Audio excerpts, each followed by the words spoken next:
ಹೇಗಿದ್ದೀರಾ? I hope ಎಲ್ಲರೂ ಚೆನ್ನಾಗಿದ್ದೀರಾ ಅನ್ಕೋತೀನಿ. ನಾನು ಕೂಡ ಚೆನ್ನಾಗಿದ್ದೀನಿ. ಇದು ಥರ್ಸ್ಡೇಯ ವಿಡಿಯೋ ಆಗಿರುತ್ತೆ. ಬೆಳಗ್ಗೆ ಎದ್ಬಿಟ್ಟು ಎಲ್ಲ ಕೆಲಸನ ಮುಗಿಸಿ ರಂಗೋಲಿನ ಹಾಕ್ಬಿಟ್ಟು ಒಂದು ಲೋಟ ಕಾಫಿನ ಮಾಡ್ಕೊಂಡು ಕುಡಿದೆ. ಹಾಗೆ ತಿಂಡಿಗೆ ಅವಲಕ್ಕಿನ ಸಿಂಪಲಾಗಿ ಮಾಡ್ಕೊಂಡಿದ್ದೆ, ತುಂಬ ಚೆನ್ನಾಗಿ ಬಂದಿತ್ತು. ಹಾಗೆ ಬೆಳಗ್ಗೆ ಏನು ಕೆಲಸ ಇರದೇ ಇರೋದ್ರಿಂದ ಬಟ್ಟೆ ಐರನ್ ಮಾಡೋಣ ಅಂತ ಹೇಳ್ಬಿಟ್ಟು ಕೂತ್ಕೊಂಡೆ. ಅಷ್ಟರಲ್ಲಿ ಕರೆಂಟ್ ಬೇರೆ ಹೋಗ್ಬಿಡ್ತು. ಅದಕ್ಕೆ ಮಧ್ಯಾಹ್ನ ಅಡುಗೆನಾದರೂ ಸ್ಟಾರ್ಟ್ ಮಾಡೋಣ ಅಂತ ಹೇಳ್ಬಿಟ್ಟು ಹೂಕೋಸು ಪಲ್ಯಕ್ಕೆ ಎಲ್ಲ ಹೆಚ್ಕೊಂಡೆ. ಹಾಗೆ ಎಣ್ಣೆ ಹಾಕೋಣ ಅಂತ ಹೋದಾಗೆ ಎಣ್ಣೆ ಖಾಲಿಯಾಗಿತ್ತು. ಪ್ಯಾಕೆಟ್ ಮಾಡಿಕೊಂಡೆ. ಹಾಗೆ ಈ ಕಡೆ ಪಲ್ಯ ಮಾಡೋಕ್ಕೆ ಸ್ಟಾರ್ಟ್ ಮಾಡಿದೆ. ಇವಾಗ ಈ ಕಡೆ ಪಲ್ಯ ಮಾಡೋಕ್ಕೆ ಒಂದು ಪಾತ್ರೆಗೆ ಒಂದು ಸ್ವಲ್ಪ ಎಣ್ಣೆ ಹಾಕ್ಬಿಟ್ಟು ಅದಕ್ಕೆ ಸಾಸಿವೆ ಚಟಪಟ ಸಿಡಿಯುವಾಗ ಜೀರಿಗೆ ಕೂಡ ಹಾಕ್ಬಿಟ್ಟು ಅದು ಕೂಡ ಚಟಪಟ ಅನ್ನುವಾಗ ಸ್ಲೈಡ್ಸಾಗಿ ಹೆಚ್ಚಿರೋಂಥ ಈರುಳ್ಳಿ ಕೂಡ ಹಾಕ್ಬಿಟ್ಟು ಚೆನ್ನಾಗಿ ಫ್ರೈ ಮಾಡ್ಕೋಬೇಕು. ಅದು ಎಣ್ಣೆಲಿ ಎಷ್ಟು ಚೆನ್ನಾಗಿ ಫ್ರೈ ಆಗುತ್ತೋ ಅಷ್ಟು ಟೇಸ್ಟ್ ಆಗುತ್ತೆ. ಇವಾಗ ಎಲೆಕೋಸು ಹೆಚ್ಕೊಂಡಿರೋಂತಹದನ್ನ ಕೂಡ ಹಾಕಬೇಕು.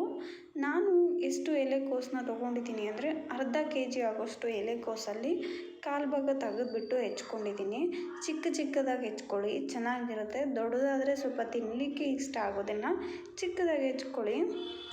ಇವತ್ತು ಎಲೆಕೋಸು ಪಲ್ಯ ಮಾಡ್ತಾ ಅದರ ಬೆನಿಫಿಟ್ಸ್ ಹೇಳ್ತೀನಿ. ಇದರಲ್ಲಿ ಐರನ್ ಕಂಟೆಂಟ್ ಆಗಲಿ, potassium, magnesium, vitamin A, vitamin B2 ಅತಿ ಹೆಚ್ಚಾಗಿರುತ್ತೆ.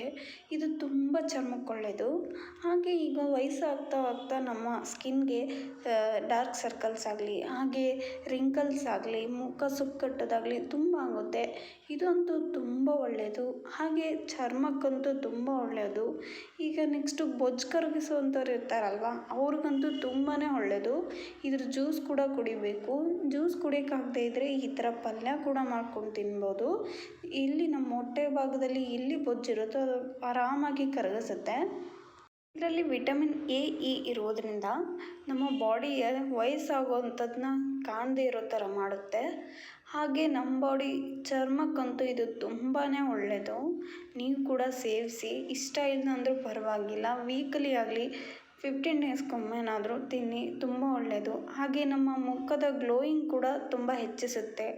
ಹಾಗೆ ಈ ಟೈಮಲ್ಲಿ ತುಂಬ ಧೂಳು, ಆಮೇಲೆ ನಾವು ಕಸ ಇದೆಲ್ಲ ನಮ್ಮ ಬಾಡಿಲಾಗಲಿ ಸೇರೋದಾಗಲಿ, ನಮ್ಮ ಚರ್ಮಕ್ಕೆ ಬಂದು ಕೂರೋದಾಗಲಿ ಇದರಿಂದ ತುಂಬಾ ದೂರ ಇಡುತ್ತೆ ಅದನ್ನೆಲ್ಲ. ಹಾಗೆ ನಮ್ಮ ಬಾಡಿಯ ಕೂದಲಾಗಲಿ, ಊರಾಗಲಿ, ಚರ್ಮವಾಗಲಿ ಇವು ಮೂರನ್ನೂ ಕೂಡ ತುಂಬ ಶುದ್ಧವಾಗಿ, ಕ್ಲೀನಾಗಿ, ಆರೋಗ್ಯಕರವಾಗಿ ಇಡುತ್ತೆ. ತುಂಬ ಬೆನಿಫಿಟ್ಸ್ ಇದೆ ಇದರಿಂದ. ನೀವು ಸಾಂಬಾರು ಟೈಪ್ ಆದರೂ ಮಾಡ್ಕೊಳ್ಳಿ, ಜ್ಯೂಸ್ ಆದರೂ ಮಾಡ್ಕೊಳ್ಳಿ, ಅಥವಾ ಪಕೋಡ ಥರನಾದರೂ ಮಾಡ್ಕೊಳ್ಳಿ, ಪಲ್ಯನಾದರೂ ಮಾಡ್ಕೊಳ್ಳಿ, ತುಂಬ ಚೆನ್ನಾಗಿ ಬರುತ್ತೆ. ಇಲ್ಲಾಂದರೆ ನೀವು ಡ್ರೈ ಗೋಬಿ ಥರ ಹೇಳ್ಬಿಟ್ಟು ಗೋಬಿನ ಮಾಡ್ಕೋಬೋದು. ತುಂಬಾ ಚೆನ್ನಾಗಿ ಬರುತ್ತೆ. ಈಗ ನೆಕ್ಸ್ಟು ನಾನು ಸಾಂಬಾರನ್ನ ಮಾಡ್ಲಿಕ್ಕೆ ಸ್ಟಾರ್ಟ್ ಮಾಡಿಬಿಟ್ಟೆ. ಸೊ ಸಾಂಬಾರನ್ನ ಬೇಳೆನ ಬೇಯಿಸಿ ಇಟ್ಕೊಂಡಿದ್ದೆ. ಈ ಕಡೆ ಎಣ್ಣೆ ಕಾದ ನಂತರ ಅದಕ್ಕೆ ನಾರ್ಮಲಾಗಿ ಸಾಸಿವೆ ಜೀರಿಗೆ ಹಾಕ್ಬಿಟ್ಟು ಬೇಯಿಸಿ ಹಾಕ್ಬಿಟ್ಟೆ. ಅದರಲ್ಲಿ ನಾನು ಬೆಳ್ಳುಳ್ಳಿ ಕೂಡ ಹಾಕಿರ್ತೀನಿ. ನಾನು ಇದಕ್ಕೆ ಟೊಮೊಟೊ ಹಾಕ್ದೇ ಮಾಡ್ತಾ ಇರೋಂತಹ ಬೇಳೆ ಸಾಂಬಾರು ತುಂಬ ಚೆನ್ನಾಗಿರುತ್ತೆ. ಟೇಸ್ಟ್ ಮಾಡಿ ಒಂದ್ಸಲ. ಹುಣಸೆ ಹಣ್ಣಿನ ರಸ ಹಾಕಿ, ಹಾಗೆಲ್ಲ ಹಳೆ ಕಾಲದಲ್ಲಿ ಸ್ವಲ್ಪ ಹುಣಸೆ ಹಣ್ಣನ್ನ ಜಾಸ್ತಿ ಬಳಸ್ತಾಯಿದ್ರು. ಸೊ ಇವಾಗ ನಾನು ಕೂಡ ಹುಣಸೆ ಹಣ್ಣನ್ನ ಬಳಸ್ಬಿಟ್ಟೆ ಪಲ್ಯ ಮತ್ತು ಬೇಳೆ ಸಾಂಬಾರನ್ನ ಮಾಡ್ತಾ ಇರೋದು. ತುಂಬ ಚೆನ್ನಾಗಿ ಬರುತ್ತೆ. ನಾನು ಇಲ್ಲೆಲ್ಲ ಹಾಕಿದ್ದೀನಿ. ನಾನು ಹಾಕಿರೋಂತಹದ್ದು ಏನೂ ನಿಮಗೆ ಗೊತ್ತಿಲ್ಲ ಅನ್ನೋ ಹಾಗಿಲ್ಲ. ಅರಿಶಿನ, ಸಾಂಬಾರು ಪೌಡರ್, ಹಾಗೆ ಗರಂ ಮಸಾಲ, ಉಪ್ಪು, ಖಾರದ ಪುಡಿ ಇಷ್ಟೇ ಹಾಕಿರೋದು. ಮತ್ತು ರುಚಿಗೆ ಸ್ವಲ್ಪ ಹುಣಸೆ ರಸ ಕೂಡ ಹಾಕಿದ್ದೀನಿ. ಟೊಮೊಟೊ ಅಂದ್ರೇನು, ಟೊಮೊಟೊ ಬೀಜ ತುಂಬ ಎಫೆಕ್ಟಿವ್. ಆ ಬೀಜ ಗಂಡ್ಮಕ್ಳಿಗೆ ತುಂಬಾ ಒಂದು ಕೆಟ್ಟದ್ದು. ಯಾಕಂದರೆ ಅದರಿಂದ ಅವ್ರಿಗೆ ಸ್ಟೋನ್ ಆಗೋವಂಥ ಚಾನ್ಸಸ್ ಕೂಡ ಇರುತ್ತೆ. ಹೆಣ್ಮಕ್ಳಿಗೂ ಕೂಡ ಅಷ್ಟೇ. ಆದರೆ ಗಂಡ್ಮಕ್ಳಿಗೆ ಯಥೇಚ್ಛವಾಗಿ ಆಗುತ್ತಾ ಇರುತ್ತೆ. ಸೊ ಅದಕ್ಕೆ ಸ್ವಲ್ಪ ಕಡಿಮೆ ಮಾಡಿ. ಇವಾಗ ಟೊಮೊಟೊ ಕೂಡ ಕಡಿಮೆ ಇದೆ ಅಂತ ಹೇಳ್ಬಿಟ್ಟು ನಾವು ಟೊಮೊಟೊದ ರೆಸಿಪಿಗಳನ್ನು ಜಾಸ್ತಿ ಮಾಡ್ತೀವಿ. ಸೊ ಅದನ್ನ ಅವಾಯ್ಡ್ ಮಾಡಿಬಿಟ್ಟು ನಾರ್ಮಲಾಗಿ ಹಾಕ್ಕೊಳ್ಳಿ. ಈ ಥರ ಸಾಂಬಾರಲ್ಲಾದರೂ ಪಲ್ಯದಲ್ಲೂ ಅವಾಯ್ಡ್ ಮಾಡಿಕೊಂಡು ಹುಣಸೆ ರಸನ ಹಾಕ್ಕೊಳ್ಳಿ. ಸೊ ತುಂಬ ಚೆನ್ನಾಗಿ ಬರುತ್ತೆ. ಇದನ್ನು ಕೂಡ ಟೇಸ್ಟ್ ಮಾಡಿ. ಹಾಗೆ ನಿಮಗೆ ಸಾಂಬಾರು ಏನಾದರೂ ನೀರು ಅನ್ನಿಸ್ತಾ ಇದೆ ಅಂದರೆ ಸ್ವಲ್ಪ ಜೋಳದ ಹಿಟ್ಟು ಅಥವಾ ಅಕ್ಕಿ ಹಿಟ್ಟಲ್ಲಿ ಸ್ವಲ್ಪ ನೀರು ಹಾಕ್ಬಿಟ್ಟು ಚೆನ್ನಾಗಿ ಕಲಸಿ ಅದನ್ನ ಕುದಿಯುವಾಗ ಹಾಕಿ. ನೆಕ್ಸ್ಟ್ ನೋಡಿ ಸಾಂಬಾರು ಸ್ವಲ್ಪ ಚೆನ್ನಾಗಿ ನೀರು ಅನಿಸೋದಿಲ್ಲ, ಗಟ್ಟಿ ಅನಿಸುತ್ತೆ. ನೀವು ಕೂಡ ಇದನ್ನ ಟ್ರೈ ಮಾಡಿ. ತುಂಬ ಚೆನ್ನಾಗಾಗಿತ್ತು. ಹಾಗೆ ನಾನು ಈ ಕಡೆ ಅನ್ನದ ನೀರು ಕೂಡ ನಾನು ಬಸಿದ್ಬಿಟ್ಟು ಗಿಡಗಳಿಗೆ ಹಾಕ್ತೀನಿ. ನೀವು ಕೂಡ ಹಾಕಿ. ಇದು ತುಂಬ ಒಳ್ಳೆಯದು. ಇದರಲ್ಲಿ ಮುಖ ತೊಳ್ಕೊಂಡ್ರೂ ತುಂಬ ಗ್ಲೋ ಬರುತ್ತೆ ಮುಖ, ಹಾಗೆ ಪಿಂಪಲ್ಸ್ ಕೂಡ ಆಗೋದಿಲ್ಲ. ನಾನು ಕೂಡ ಟ್ರೈ ಮಾಡಿದ್ದೀನಿ.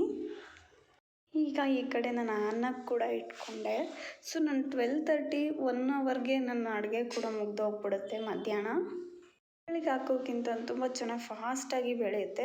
ನೋಡಿ, ನಾನು ಹಾಕಿರೋ ಕೆಲವೊಂದು ಬೀಜಗಳನ್ನು ಕೂಡ ಹಾಕಿದ್ದೀನಿ. ಇದು ಚೆನ್ನಾಗಿ ಬೆಳೆದ ಮೇಲೆ ನಿಮಗೆ ಯಾವ್ಯಾವ ಗಿಡ, ಯಾವ್ಯಾವ ಬಳ್ಳಿ ಬೀಜಗಳನ್ನು ಹಾಕಿದ್ದೀನಿ ಅಂತ ಕೂಡ ನಿಮಗೆ ಹೇಳ್ತೀನಿ. ತುಂಬ ಚೆನ್ನಾಗಿ ಗ್ರೋತ್ ಆಗ್ತಾಯಿದೆ. ನನಗಂತೂ ತುಂಬ ಖುಷಿ ಆಗ್ತಾಯಿದೆ. ಸೊ ಈ ಕಡೆ ಅಷ್ಟು ಸನ್ಲೈಟ್ ಬೀಳೋದಿಲ್ಲ, ಆದರೂ ಕೂಡ ಚೆನ್ನಾಗಿ ಗ್ರೋ ಆಗ್ತಾಯಿದೆ. ಒಂದು ಗಿಡ ಮಾತ್ರ ಫುಲ್ ಒಣಗಿತ್ತು. ಸೊ ಈ ಥರ ಹಾಕಿ ಸ್ವಲ್ಪ ದಿನ ಬಿಸಿಲಲ್ಲಿ ಇಟ್ಟಿದ್ದಕ್ಕೆ ತುಂಬ ಚೆನ್ನಾಗಿ ಚಿಗುರುತ್ತಾ ಇದೆ. ಈ ಕಡೆ ಚಪಾತಿ ಕೂಡ ನಾನು ಹಿಟ್ಟನ್ನ ಕಲಿಸ್ಕೊಳ್ತಾ ಇದ್ದೀನಿ. ಹಿಟ್ಟಿಗೆ ಸ್ವಲ್ಪ ಉಪ್ಪು ಹಾಗೆ ಎಣ್ಣೆನ ಹಾಕ್ಕೊಂಡು ಚೆನ್ನಾಗಿ ಕಲಿಸ್ಕೊಳ್ತಾ ಇದ್ದೀನಿ. ಎಣ್ಣೆ ಹಾಕೋದ್ರಿಂದ ಸ್ಮೂತಾಗಿ ಬರುತ್ತೆ. ನಾನು ಇಲ್ಲಿ ಸ್ವಲ್ಪ ಎಣ್ಣೆ ಬಳಸಿರೋದ್ರಿಂದ ನಾನು ಬೇಯಿಸುವಾಗ ನಾನು ಎಣ್ಣೆನ ಬಳಸೋದಿಲ್ಲ. ಸೊ ಹಾಗೆ ನಾನು ಡ್ರೈ ಆಗಿ ಚಪಾತಿನ ಬೇಯಿಸ್ಕೊಳ್ತಾ ಇರ್ತೀನಿ. ತುಂಬ ಸಾಫ್ಟಾಗಿ ಬರುತ್ತೆ, ಹಾಗೆ ನಮ್ಗೆ ಹೆಲ್ತಿಗೆ ಕೂಡ ಒಳ್ಳೆಯದು. ಚಪಾತಿ ತಿನ್ನೋದ್ರಿಂದ vitamin B1, B2, B3, B4 ಹಾಗೆ B6, ಅದರಲ್ಲಿ ಪೊಟ್ಯಾಷಿಯಮ್, ಮ್ಯಾಗ್ನೀಷಿಯಮ್ ಇದೆಲ್ಲ ತುಂಬ ಚೆನ್ನಾಗಿ ಹೈ ಆಗಿ ಇರುತ್ತೆ. ಹಾಗೆ ಇದರಲ್ಲಿ ಫೈಬರ್ ಕಂಟೆಂಟ್ ಕೂಡ ತುಂಬ ಚೆನ್ನಾಗಿರುತ್ತೆ.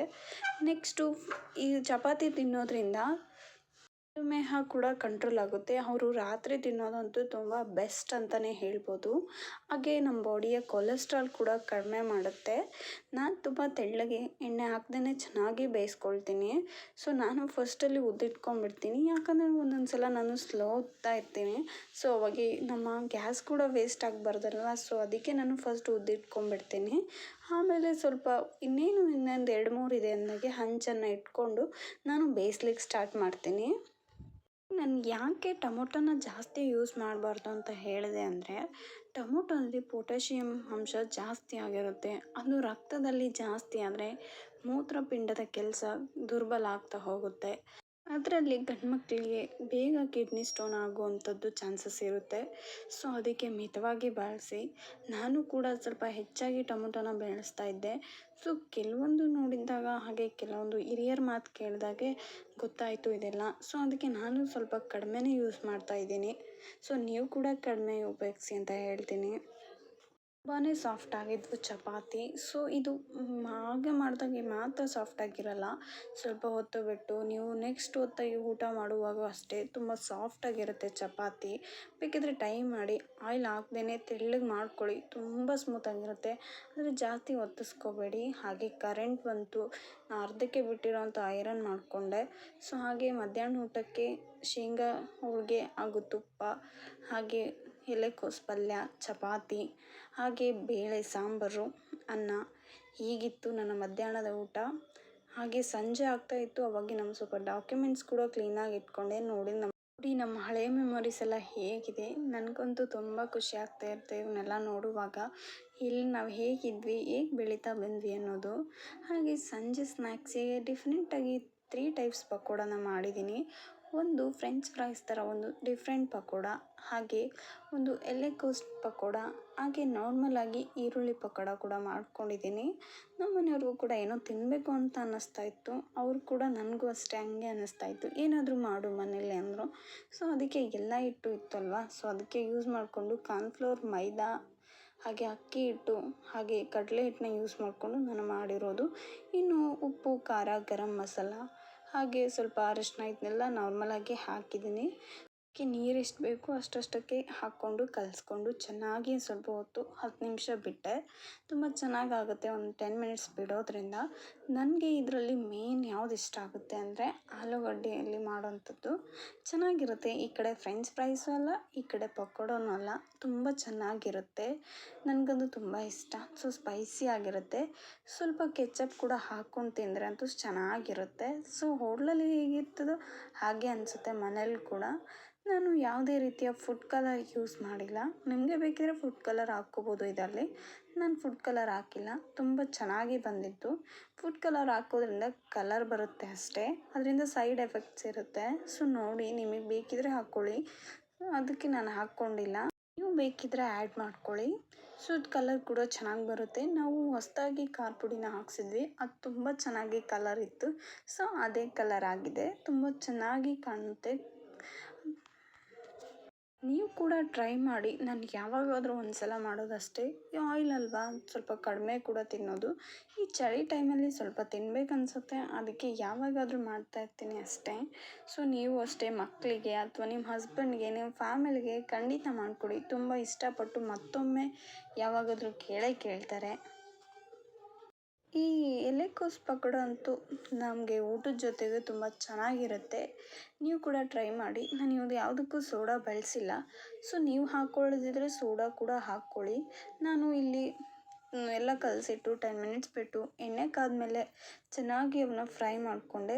ಲೋ ಫ್ಲೇಮಲ್ಲಿ ಇಟ್ಕೊಂಡೇ ಫ್ರೈ ಮಾಡಿ, ಯಾಕಂದರೆ ಅದು ಎಲ್ಲ ಒಳಗೆ ಚೆನ್ನಾಗಿ ಬೇಯಬೇಕಾಗುತ್ತೆ. ಸೊ ಅದಕ್ಕೆ ಈಗ ಲೋ ಫ್ಲೇಮಲ್ಲಿ ಇಟ್ಕೊಳ್ದೆ ಹೈ ಫ್ಲೇಮಲ್ಲಿ ಇಟ್ಕೊಂಡ್ರೆ ಸೊ ಅದೇನಾಗುತ್ತೆ ಅಂದರೆ ಮೇಲೆ ಮಾತ್ರ ಚೆನ್ನಾಗಿ ಬೇಯುತ್ತೆ, ಒಳಗಡೆ ಎಲ್ಲ ಹಾಗೇ ಇರುತ್ತೆ. ಸೊ ಹೀಗಿತ್ತು ನನ್ನ day. Thank you for watching.